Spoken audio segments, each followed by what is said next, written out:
les va? Muy buenas noches, bienvenidos. Estamos en una nueva entrega del Puente. Como de costumbre, en nuestros encuentros compartimos el programa con uno o con dos invitados, pero en este caso, como siempre, nos parece que es oportuno destacar el interés de cada uno de ellos. Y hoy, vaya si es interesante, porque estaba pensando o delineando un poco una presentación muy humilde, sin ninguna duda, porque quien está hoy con nosotros seguramente quiere que sea así, pero estaba pensando que los argentinos tuvimos una última gesta, podríamos decir, fuerte, que se llamó Malvinas. Y quien haya participado de esa gesta hoy por hoy, podemos decir que son como esos pedacitos de historia por separado, que si los unimos marcan este hito tan importante que fue precisamente este hecho que fue el intentar recuperar Malvinas. Y quien vivió todo eso desde el periodismo, de punta a punta, fue Nicolás Casanseu, quien hoy está con nosotros. Nicolás, buenas noches, gracias por venir antes que nada. Al contrario, gracias por invitarme. No, por favor. Es cierto que estaba ensayando algo como para presentarte y me parece que tu humildad en lo que hace a tu trabajo y a tu presencia, humilde pero enérgica, marcando lo que sucedió en Malvinas, te ha hecho uno de los principales hitos periodísticos que ha tenido el país, esto lo digo yo, es muy personal, en uno de los hechos históricos que nos marcó como argentinos, al menos a los contemporáneos. Hecho y actitud y actividad tuya que te ha marcado, sin ninguna duda. De esa marca quiero que me hables en este inicio, como para tirarte un poco así el inicio de la charla. Bueno, como vos decís, en mi vida hubo un antes y un después, claro, de Malvinas. Lo sabía. En varios aspectos. En el aspecto profesional, yo estaba jugando en primera y me fui a Los Caños, por ejemplo, porque me hicieron pagar muy caro haber cubierto Malvinas. ¿Por qué? Porque empezó la desmalvinización, que la empezaron los propios militares del proceso. La orden era Malvinas no existió. Yo era un recordatorio viviente de que sí existió y entonces primero me sacaron, me dejaron sin trabajo, me armaron una operación de inteligencia para calumniarme y después, como la desmalvinización siguió con los gobiernos civiles, caí en la volteada también de los gobiernos civiles. Pero yo tengo, al menos por allí inclusive, creo que no soy el único que lo piensa, vos te has desmalvinizado solo con todo lo que estuviste haciendo en Malvinas, mostrando lo que hacías en Malvinas. ¿Se mostró todo, Nicolás, de Malvinas? No, para nada, pero no es responsabilidad mía. No, claro. Primero que no era la época de los satélites, nosotros mandábamos el material, grabábamos todos los días, no había retorno, no se sabía que se emitía. Y recién al volver, obviamente suponíamos que alguna censura tenía que haber, pero fue nuestro desmayo total al enterarnos que cuando volvimos, nuestros compañeros nos decían que el 90 al 95% del material que habíamos filmado nunca, no solo no fue emitido, fue destruido. Porque evidentemente no era funcional a la propaganda del momento. Y yo traté de encontrarle alguna lógica y la verdad que no encontré demasiada. Por ejemplo, a mí me prohibieron que filmara soldados conscriptos. Yo seguí filmándolos por una cuestión de ética profesional y porque a los soldados les encantaba que los filmáramos, porque los podían ver sus seres queridos en el continente. Imagínate la cantidad de material que fue destruido nada más que porque había soldados conscriptos en ese material. Nicolás, y no solo este material no se debe haber mostrado. Obviamente sos periodista y de los buenos y de los añejos. Contame algún material que no se haya mostrado, por ejemplo. Bueno, otra vez un ejemplo muy absurdo. Están combatiendo nuestras fuerzas en tierra en Darwin, día 28 y 29 de mayo, y va la aviación que estaba basada en Puerto Argentino, los Aermacchi y los Pucará, a atacar a los ingleses para apoyar a los nuestros. Entre las misiones, vuelve a atacar a los ingleses el capitán Carlos Alberto Molteni, y en caliente me cuenta cómo fue la misión. Y Molteni es un tipo muy divertido, cantante de tangos, chistoso, jorobón. Y hace días antes de eso, Filippi, un residente de Bahía Blanca, un piloto naval, había sobrevivido porque, eyectado, tenía todo el equipo de supervivencia, hizo la de Robinson Crusoe y sin eso hubiera perecido. Entonces una de las preguntas que le hago a Molteni es, ¿y llevabas todo tu equipo de supervivencia? Y él me dice, risueño, no, yo cuando salgo a volar no llevo ni el peine. Entonces los almirantes, los jefes de él dijeron, ¿cómo dijo eso? Que no lleve el peine. Claro. Destruyan la nota. El tipo venía de zamarrear a los ingleses y destruyen la nota por esta nimiedad. Una falta total de sentido. Nicolás, el 82, el abril del 82, ¿era tiempo de Malvinas? Vos que estuviste allí, que pulsaste el ámbito político, si se quiere, de Malvinas. ¿Era el momento justo? Mira, yo no tenía acceso a los ambientes políticos, porque yo nunca cubrí política nacional. Lo que sí, había leído un poco de historia y yo sabía que el 2 de abril iba a traernos una guerra, cosa que los militares no sabían porque cayeron en la trampa de los ingleses, tendida con ayuda de los norteamericanos, de que era un toco y me voy, un 2 de abril que con tal de que no derramáramos sangre, después se negociaba. Después se negociaba. Claro. Pero los ingleses buscaban esa provocación porque nada es casual y estos países planifican a muchos años en adelante. Además, ubicate en la Guerra Fría. No había ya una base de la OTAN en el Atlántico Sur, porque habían cerrado la base de la OTAN en el 75 en Sudáfrica. Y entonces, para montar una base militar en el Atlántico Sur, necesitaba una provocación, porque la única guerra políticamente correcta de los últimos tiempos es la guerra de defensa. Entonces tenían que montar como que los argentinos eran agresores.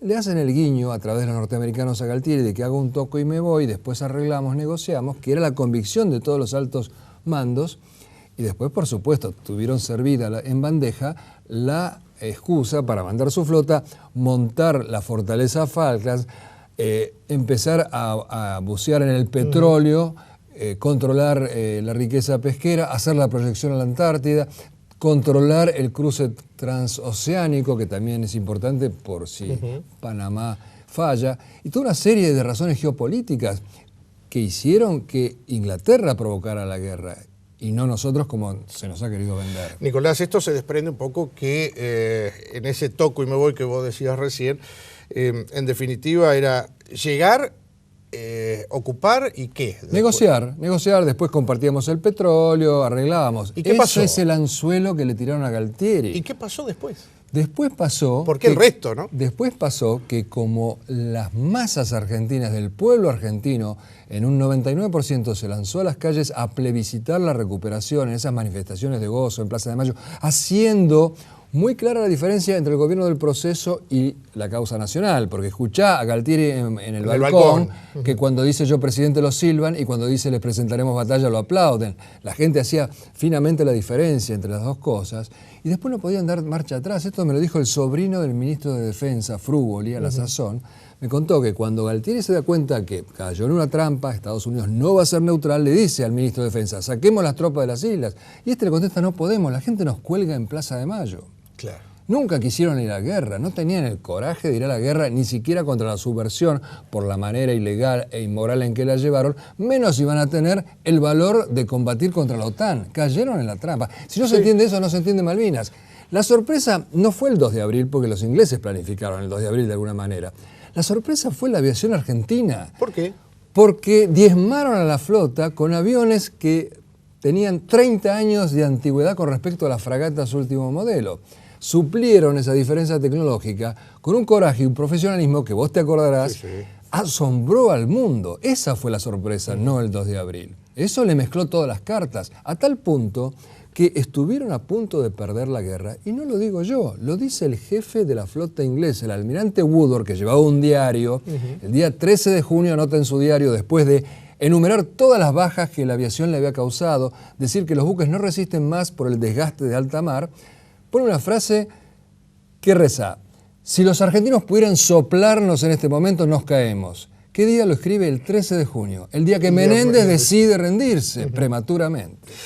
Nicolás, y en esto que decís que no estaba preparado, vamos a hablar de la llegada de los argentinos a Malvinas. Los que somos de esta zona nos pegan muy de cerca, obviamente. Conocés, has estado en Puerto Belgrano, en Punta Alta, Bahía. Nos pega de cerca por Giachino, por los Urbina, por un montón de gente.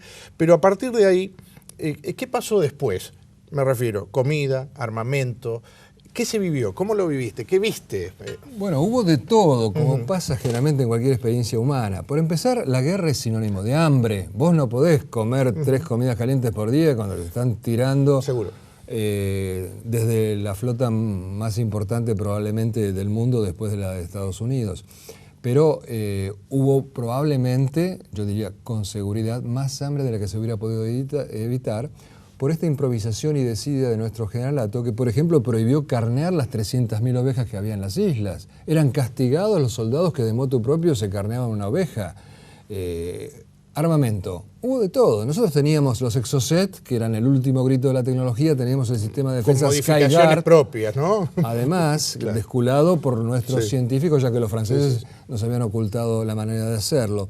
Y también teníamos algún armamento obsoleto enviado más que nada porque, una vez más, los generales y almirantes no fueron a la guerra, fueron a hacer una demostración nada más. Aún con eso, nosotros tuvimos a raya a los ingleses, a tal punto que, una vez más, son los ingleses los que dicen que en tierra se estaban quedando sin municiones.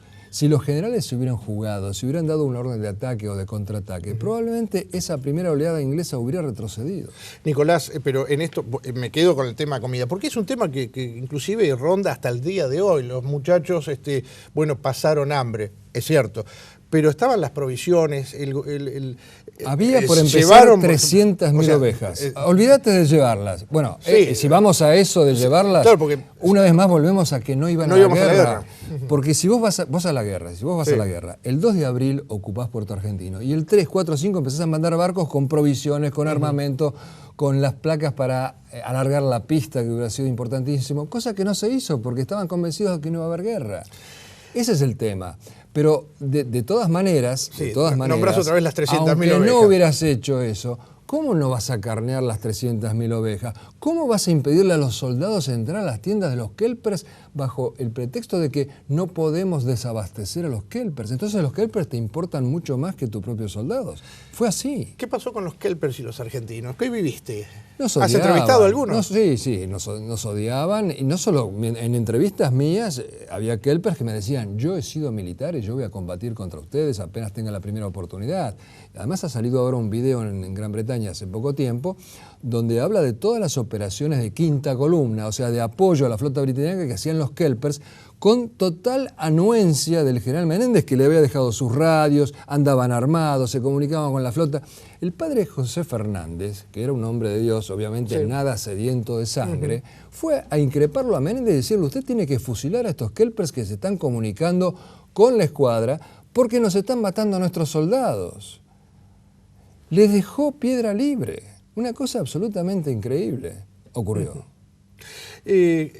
¿Cómo fue tomada la noticia? En algún momento, estando allá, habrás escuchado, bueno, que la flota inglesa se preparaba para venir y que se venía. ¿Qué pasó ahí? ¿Cómo lo viste? ¿Cómo se vivió? No lo creían los oficiales. Yo, que era un civil y andaba por ahí por las trincheras, a mí me paraban los oficiales y me decían: ¿cuándo se arregla esto en la ONU o en la OEA? Pérez de Cuéllar, Belaúnde Terry. Le digo: macho, olvídate, acá vienen a sangre y fuego. Le digo: ¿vos viste las fotos de los ingleses con las manos en la nuca y tirados en el suelo y nosotros apuntándole? Eso los ingleses lo van a lavar con sangre. Yo había leído algo de historia, tenía eso muy claro.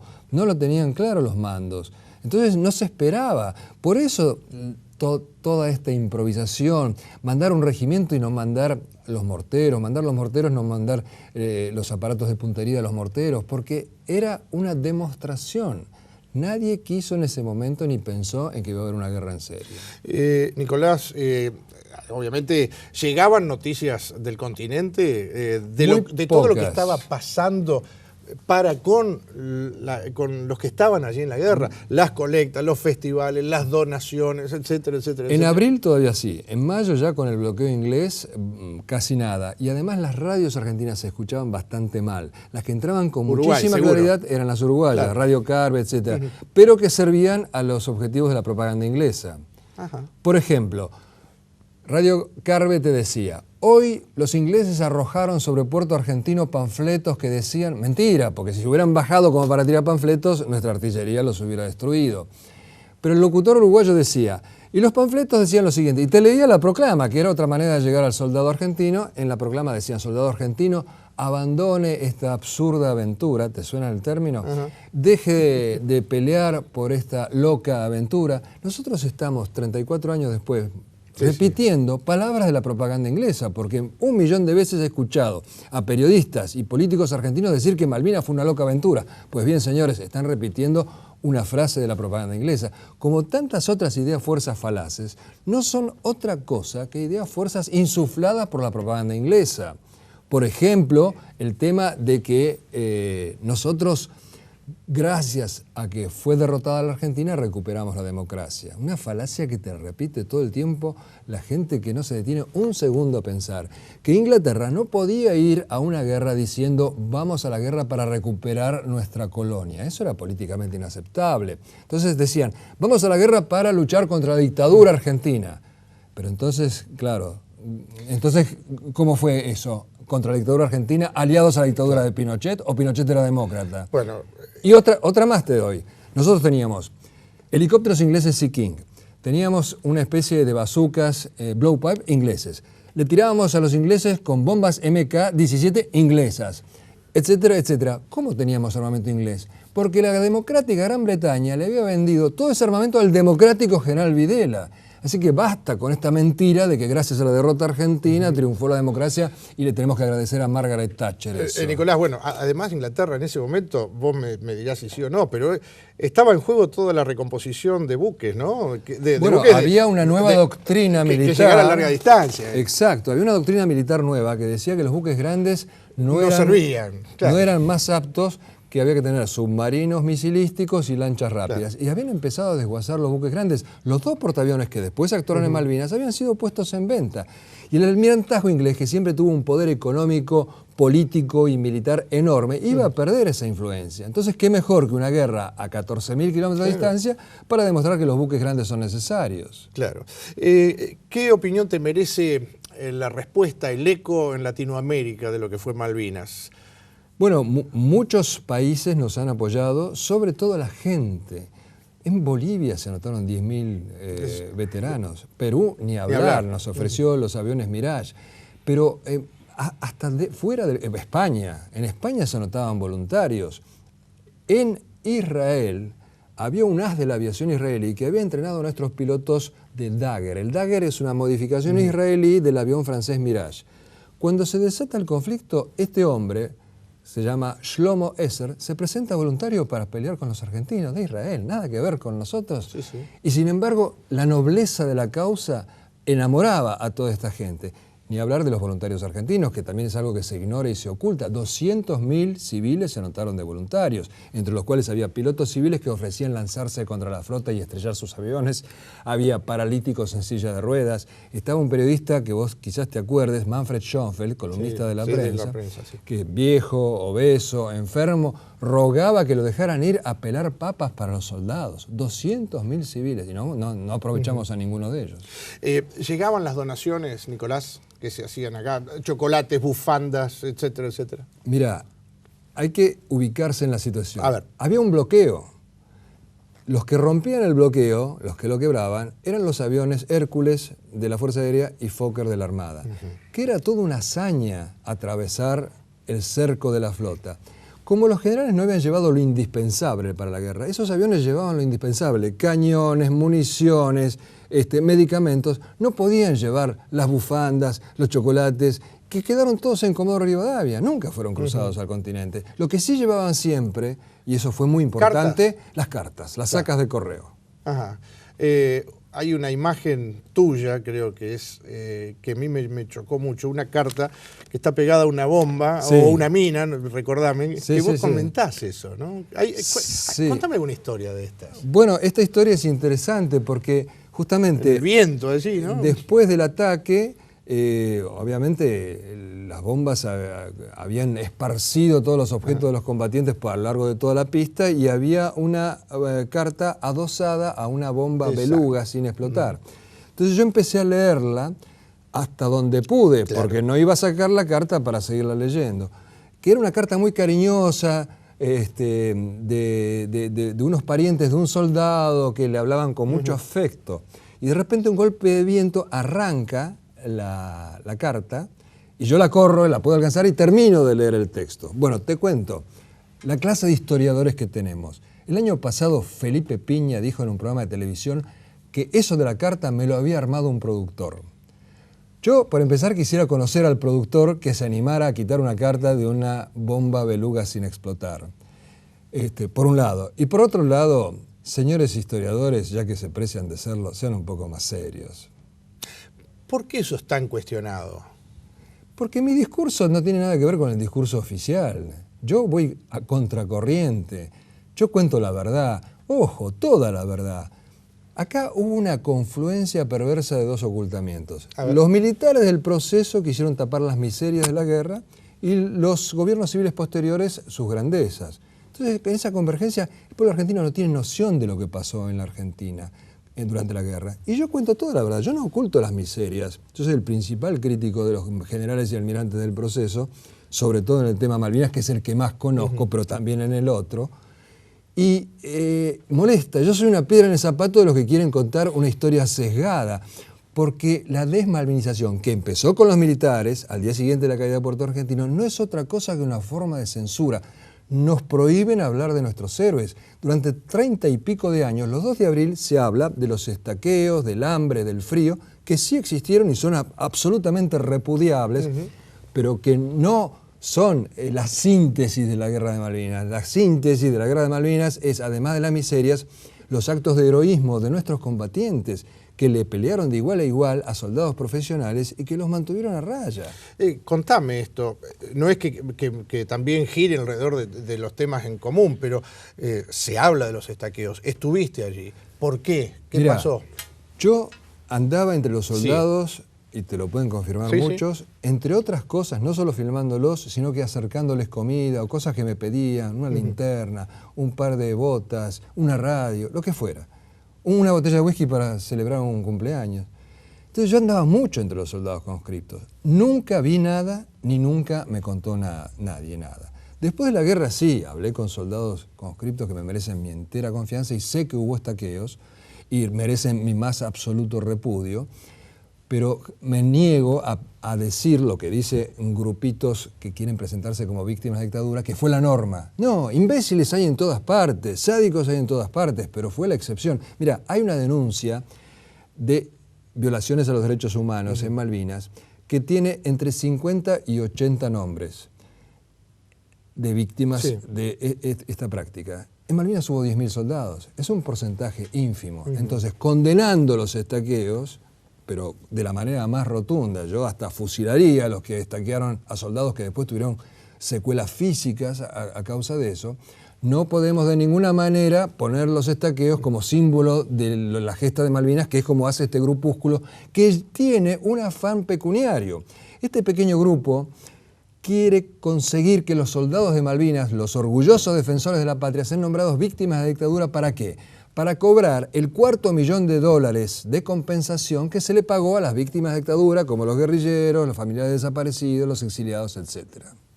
Nicolás, hablamos de Latinoamérica y nombramos para algunos países. ¿Qué pasó con Chile? ¿Qué opinión te merece? Bueno, nosotros siempre hemos tenido un conflicto con Chile y siempre lo hemos manejado mal.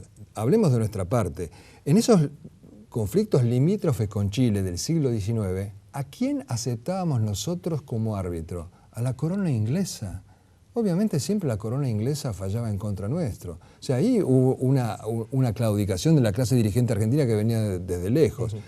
En el conflicto con Chile del 78 estuvimos a punto de ir y de masacrar las ciudades chilenas. Teníamos una superioridad bélica impresionante. Por suerte ese conflicto se pudo evitar. Chile durante la guerra apoyó a Inglaterra, pero yo quisiera separar al pueblo chileno del gobierno chileno, porque en general no se puede culpar a los pueblos de lo que hacen sus gobiernos. Por supuesto, fue absolutamente traidora la actuación de los dirigentes chilenos en la época. Eso, sí. Ajá. Nicolás, tenemos que hacer la pausa. Yo quiero compartir el próximo bloque con alguien que creo yo también, algo bueno que te pasó y te dejó la guerra, con un gran amigo tuyo, que te vino a acompañar a este programa. Con muchísimo Al menos gusto. Un bloque con él, ¿me dejás? Con muchísimo gusto.